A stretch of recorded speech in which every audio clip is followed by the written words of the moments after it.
కారణాలైన రాజకీయ పార్టీలు కళాకారుని అస్సలు పట్టించుకోవని బాగా అనుభవానికి వచ్చింది.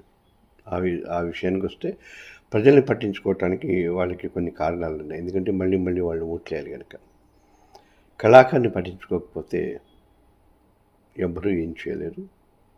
వాళ్ళ గొంతు కూడా బయటికి రాదు.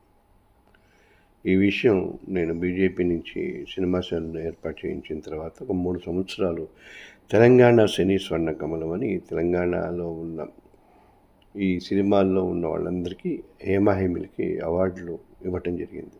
15, 16, 17 సంవత్సరాలకి. కానీ 18, 19, 20 సంవత్సరాలకి బీజేపీ పార్టీ నుంచి సినిమా సెల్ ద్వారా అనౌన్స్ చేయించాం. మీడియా ముఖంగా పబ్లిష్ చేశారు, యూట్యూబ్లో ఉన్నాయి. 21లో అనౌన్స్ చేయించాం. 18, 19, 20 3 ఏళ్ళకి. కానీ ఇన్నేళ్ళైనా కూడా 3 ఏళ్ల పైన అయినా కూడా దాన్ని ఊసు ఎత్తాల. ఎందుకు ఏమిటి తెలియదు. నేను అడగటానికి నాకంత అంటే పెద్ద రాష్ట్ర నాయకుల వైపు వెళ్ళటానికి అంత స్థాయి లేదు.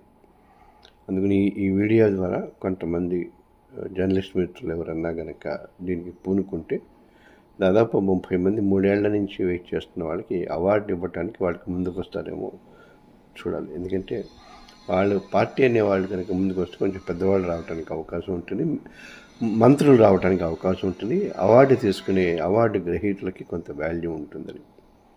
ఈ విషయంలో జర్నలిస్ట్ మిత్రులు ఏమన్నా సాయం చేస్తే మన కళాకారుని కాపాడుకోవటానికి అవకాశం ఉంటుంది.